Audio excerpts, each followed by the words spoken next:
Hi guys and welcome back to the channel. Today we are featuring the brand new Sinn 104 Classic 12.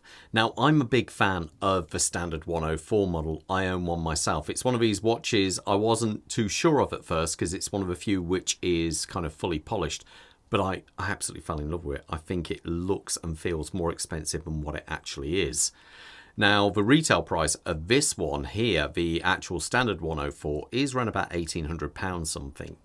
The RRP on the new Classic 12 is coming in at about £200 more, give or take, on the H-Link bracelet like you see here. So what do you get for all that, for that extra £200? Well, I think you do get, it does warrant the price difference 100%. But before I get too far into this review, I've got to say a big thank you to the team over at First Class Watches of Kenilworth for allowing me to review this piece. Lots of cool, interesting brands, some you may know, some you may not know. So if you're in the Midlands area, I'd strongly recommend popping into the shop. If you're a little bit further afield, well, don't worry, I'll leave a link in the description and at the bottom of the page now. Or else if you do contact them, please mention the channel. So anyway, let's talk sizes first. We are talking a 40mm case size with a 41mm bezel. The thickness of the watch is coming in at 12mm. The lug-to-lug, which is longest point across the body of the watch there, is 47.5, and the bracelet size on this one is 20mm. So the dial looks so classy. I think there's just something about this watch which just looks amazing. You've got this really nice inky black dial. It just looks like it absorbs all the light. It looks really incredible. Then you have these, I think, rhodium plated hour markers applied on here. And they look really good. When you think the standard model, you get a matte black and you don't get an applied hour markers. So that's one thing on there anyway. So it just, it just looks really good. Then you have these beautiful polished hands. And being that they are just an hour and minute hand here, you have a nice center pinion, which is actually solid as well. I always quite like that because I always feel you don't get that tiny little blip in the middle when you just have an hour and minute hand because they're going onto a solid pinion. They look really, really good. Beautifully polished Schrin style hands. There is lume on this watch. It doesn't look too bad actually. It looks pretty good. But obviously one of the major differences here is you've got this lower track second subdial, and it looks very, very classy. I like the way you've got this little bezel around there, and it just seems to capture the light as it comes round. You see it trace around that bezel. It just makes it look that little bit more classy. And I say, simple script down there, made in Germany, a very nice second hand, it has to be said. It looks very cool. So you've obviously got a different movement in this one as well. Overall, I think it looks absolutely superb. Not that the old one doesn't, but I really do like this kind of, I would say modern, but let's face it, it looks almost vintage the way they've done it. It looks very, very good. Then we come to the sapphire crystal. It is a domed sapphire. There is AR on both sides. You can see it's double dome. You get a bit of magnification of the hand stack there. And then we come out to the bezel. Now the bezel is completely different to the standard 104. The 104 is a 60 click bezel, no back play, it rotates either direction. But this one, on the other hand, as the Classic 12 would signify, is more a GMT bezel, and the action is beautiful. It is really, really nice. And obviously, this one features the ceramic insert, which just looks absolutely superb. Now, you may say, what's the point of this bezel? What's it do? Well, it enables you to track a second time zone whilst still keeping only 3 hands on the dial there.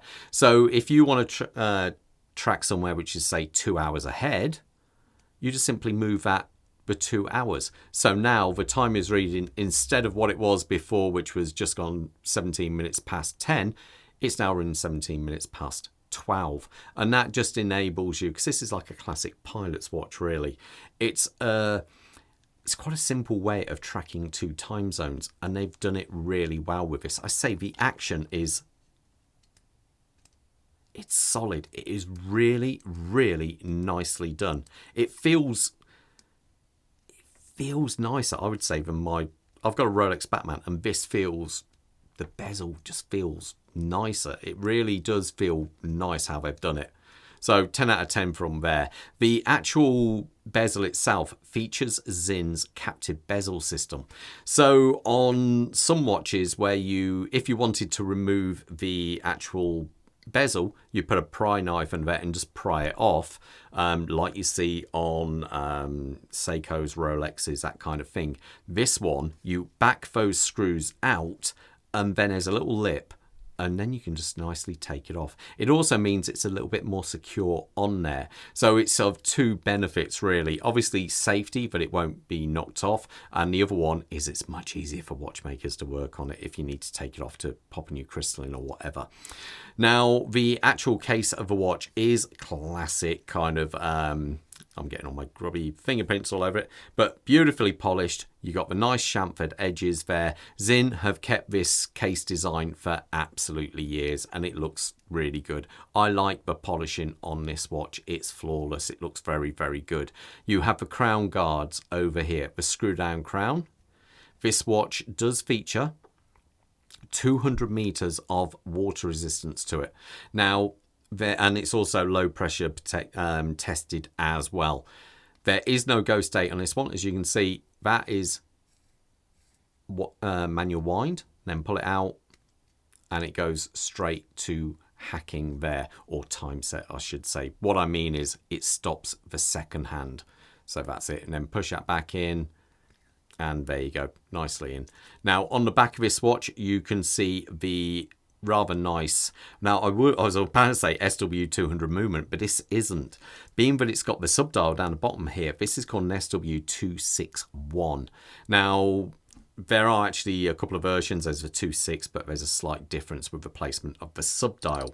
Now, I did put this one on the time graph. I think it was running plus 3 seconds, which is very good.